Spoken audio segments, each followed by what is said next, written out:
to Eschalon Book 1, The Blind Let's Play Adventure. Actually, I saw a live streamer, YouTuber named Elanre do this game one time.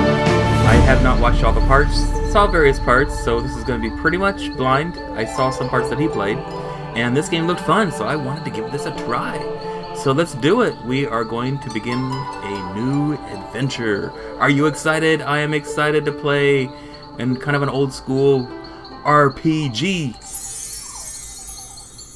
And we'll see how this works.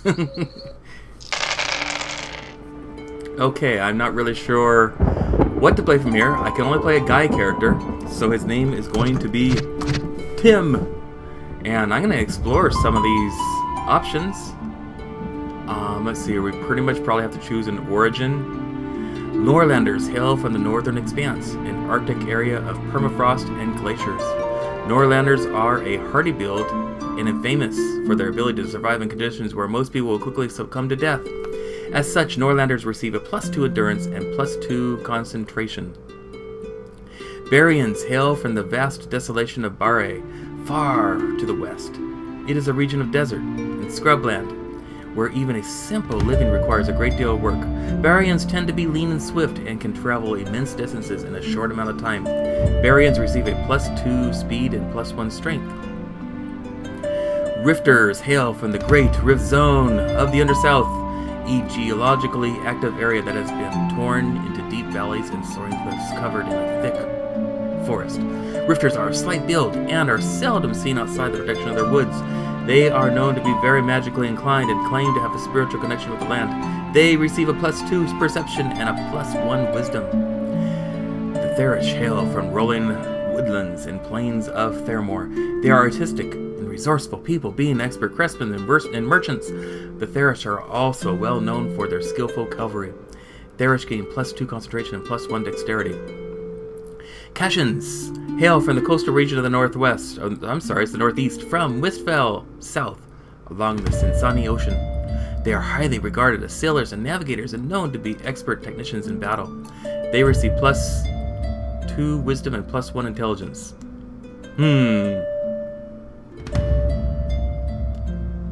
I might change this up later. I like something with strength and speed. We're gonna hail from, the origin is Barian. That could easily change. Okay. We're gonna choose from a list of, it looks like, axioms. Or beliefs, I guess. The atheist has their mind grounded in absolute truths. They simply do not believe in any higher spiritual power or superstitions. Because of this, they are immune to effects of curses. That would be nice to immune to curses. However, this also makes them immune to the effects of blessings and altruistic healing from a cleric.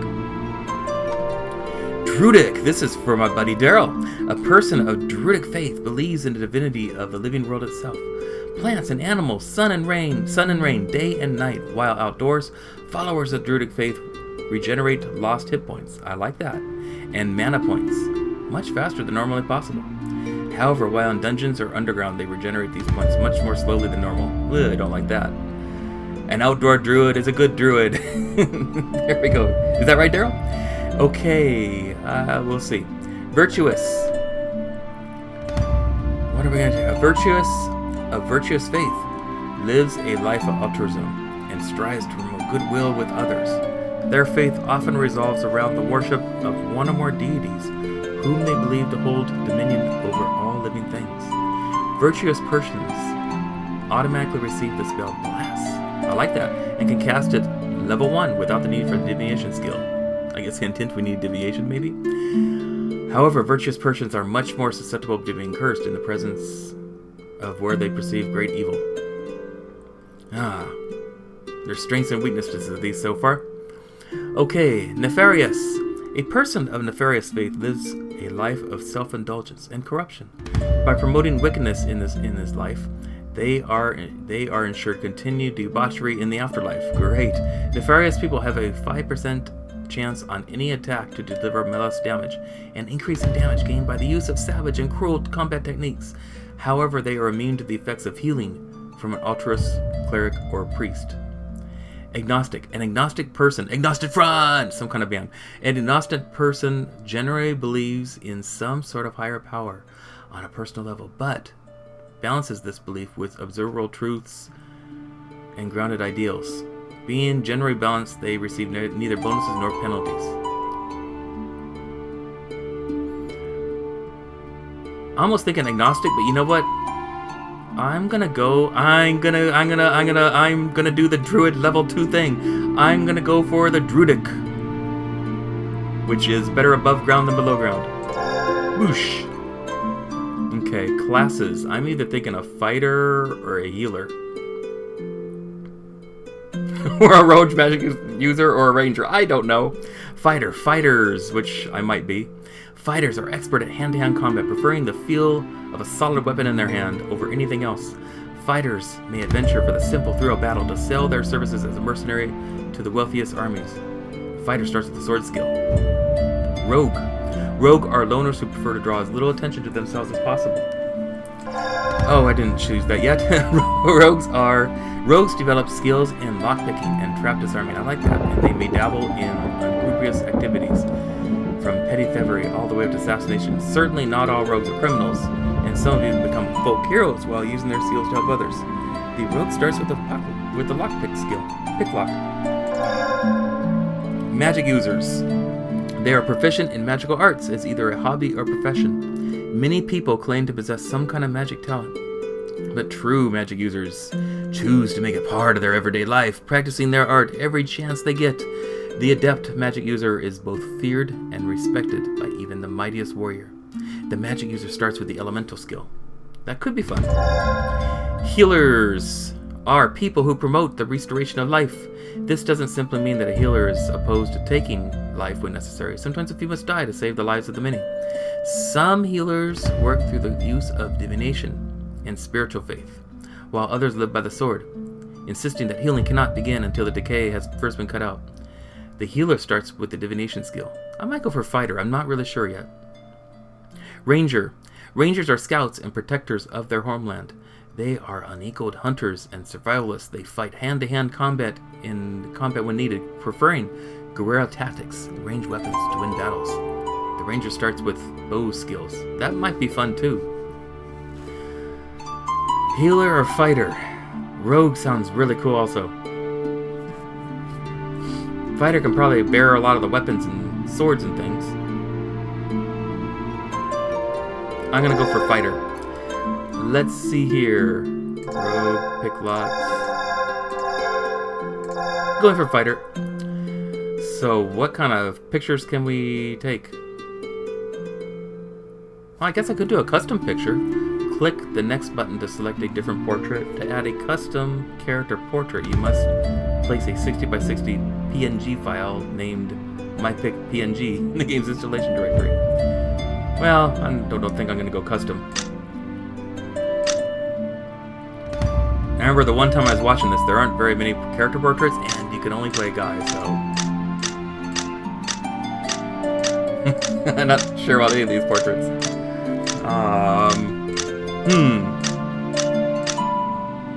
I should rock, paper, scissors it.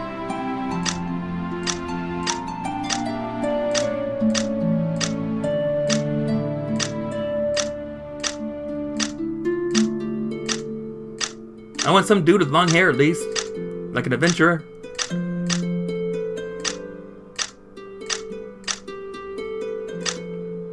I'm not really a fan of these portraits, but it is a fun game.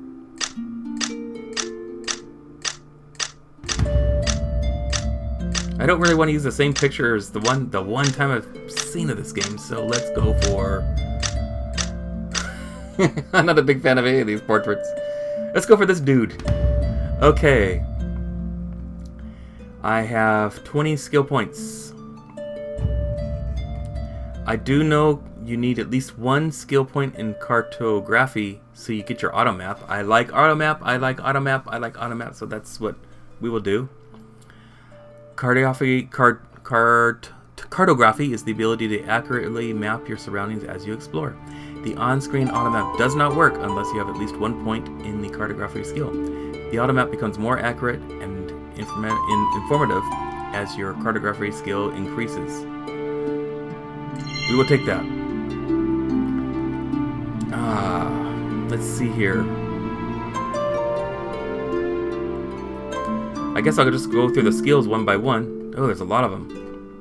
Okay, alchemy. The arcane skill alchemy deals with the production of potions and elixirs through the mixing of reactants and reagents.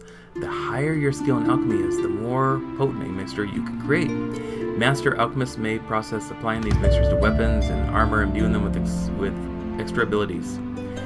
Divination. The arcane skill divination deals with magics of the spiritual and organic realms, used most frequently by healers and persons of druid faith. That is what we're going to probably take. The higher the skill is, the more powerful of divination spells you can cast and lower your chance of spell failure during combat. Wisdom complements this skill. We're going to increase our wisdom. Okay, we're going to take divination. Elemental. The arcane skill elemental deals with magics of elemental realms, fire, earth, air, and water. The higher your skill is, the more powerful your elemental spells can cast and lower your chance of failure. Intelligence complements this skill. We're kind of more of a fighter than a spellcaster. I don't know. We'll see. I'm going to go for probably armor heavy. Armor light encompasses the use of lightweight protection such as soft, hard, and studded leathers. The more skilled you are with any armor, less injury you will receive from a physical attack. Wearing a light armor on your torso, legs, or feet increase the noise of your movement by 15%, affecting your ability to move silently. That's good for rogues. Heavy armor encompasses the use of heavyweight protection such as any armor fabricated from metal alloys. The more skilled you are with any armor, the less injury you will receive from a physical attack. Wearing heavy armor on your torso, legs, or feet increases your noise movement by 30%, affecting your ability to move silently. We're still going to take the heavy armor. Shields. The shield skill deals with effective use of handheld shields in combative situations. There go our skills. Hopefully we'll get these as we level up. We've read cartography. Dodge. Dodge allows you to avoid being attacked through evasive actions, such as a carefully timed side twist of your body. When you perform a successful dodge, your opponent is thrown off balance, granting you a plus 10% hit probability on your follow-up attack. Dodge is a passive skill, and will be checked automatically each combat round. Your chance of successfully dodging any attack is 1% per point that you have in the dodge skill. I might take it. Hide in shadows is the ability to utilize shadow and darkness to cover your movement. It is an automatic skill that is always active, and it grants the effect of hidden in shadow if your character is in a darkened area. The higher the skill, the less darkness your character needs to utilize the skill. Also, standing next to a wall or a large object increases the effect. Dexterity complements the skill. Oh, there's a lot of skills. Lore. Lore is the ability to identify strange items you discover in your journeys. Intelligence and wisdom complement the skill. Meditation is the ability to focus your mind to better resist the effects of magical attacks and extreme elements due to heat and cold. It also helps you restore your spent mana points at a faster rate. That would be good for a magic user, healer, casting class. Mercantile is the ability to negotiate better prices when buying and selling from merchants. The higher the skill is, the cheaper items become when purchasing, the more money you will get when selling items. That's probably a good one to have. Move silently. It's a stealth skill. It allows you to move without producing sound to avoid detection. The higher the skill is, the more it offsets your penalty imposed by wearing armor. And the closer you can approach an enemy before they notice you. When no enemy can hear you moving, the effect silent is displayed in the effects window. Dexterity complements this skill. Picklock. I just might want to get this just because. The picklock skill is the ability to utilize lockpicks to release locks on doors and chests. I don't know if we'll get that or not. Intelligence and dexterity complement the skill. Skullduggery is a mechanical understanding of traps and trickery and the ability to effectively disarm them. It's good to have. Concentration, dexterity complement the skill. You know, rogue would probably be fun to play. Spot hidden skill is the ability to passively spot items, doors, traps, abnormalities. The skill is complemented with the perception attribute. Survival is the ability to dress wounds and utilize common herbs for faster recovery of hit points, as well as increase the resistance to toxins and disease. Unarmed combat is the ability to attack a target using only your hands and feet. Inflict as much damage as you would holding a blunt weapon. Speed, how is it? Strength and speed are the attributes that complement the unarmed combat skill. Oh, that's a list of our skills.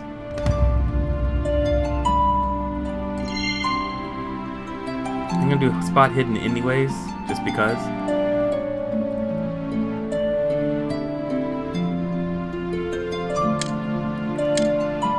Let's get swords up, armor up a little bit.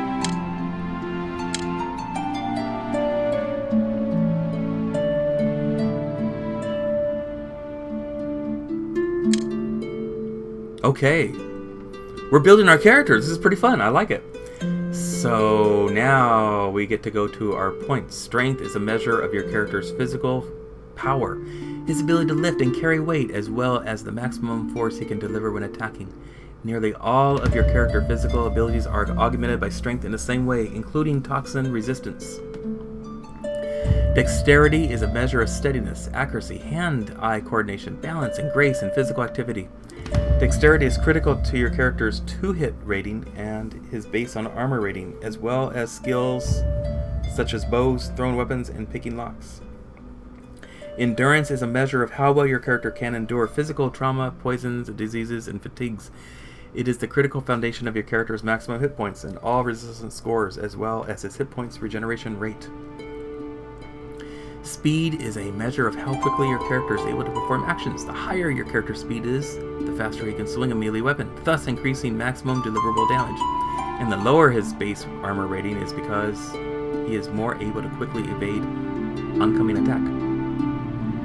Intelligence is a measure of your character's ability to understand and retain new information, as well as his logistics skills, intelligence, and also augments elemental resistance, and his ability to identify unknown items. For magic users, intelligence contributes to the amount of mana point gained by every level. Wisdom, this might be good for the druid class, I guess. I hope this is a good character.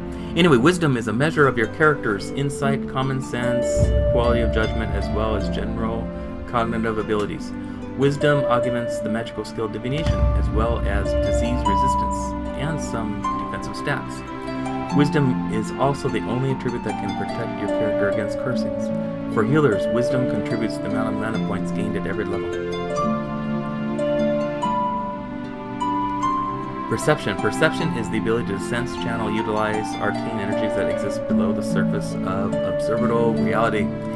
In its slightest form, perception also affects awareness and intuition. Perception represents your character's ability to perform acts of magic and divine channeling, and is the basis for all his maximum mana points, magic resistance, and mana point regeneration rate, as well as their natural ability to spot hidden items.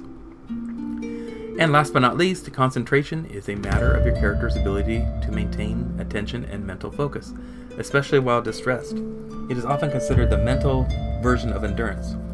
It augments many different skills and stats that require strong mental focus, and such critical attributes develop every character, regardless of a specialization. Now to distribute these points, we have 15. Fighter's going to need some strength, some dexterity, some endurance,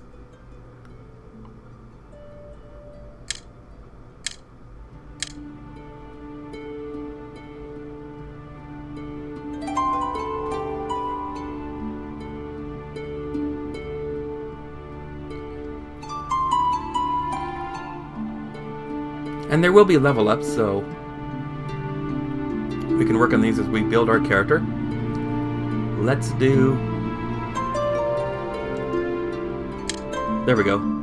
So we're going to start with 19 strength, 17 dexterity, 18 endurance, 14 speed, 8 intelligence. Well, it's a fighter. Wisdom 13, perception 11, concentration 8. We are going to be known as Tim in this game. The title is Preserver. Gender is male. We spend all of our points. Let us continue the game. Ready to exit the character editor? You betcha!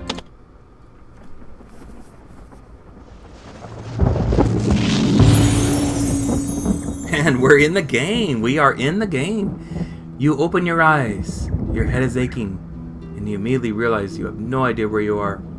The only thing you can remember about last night is the terrible storm, the black of night cut with flashes of lightning. Then you remember something, movement in the darkness, a shadowy presence. Slowly you begin to realize that you have no memory of anything before the storm of last evening. In fact, you have no idea who you even are. It takes much effort before you to even remember even the most personal information about yourself, your name. For a moment you are relieved to have remembered anything at all, but alas, your relief is short-lived as you look around and assess your situation. You are standing in a strange house in an unknown location, having little more than your name in your possession. Cool! Here is our character.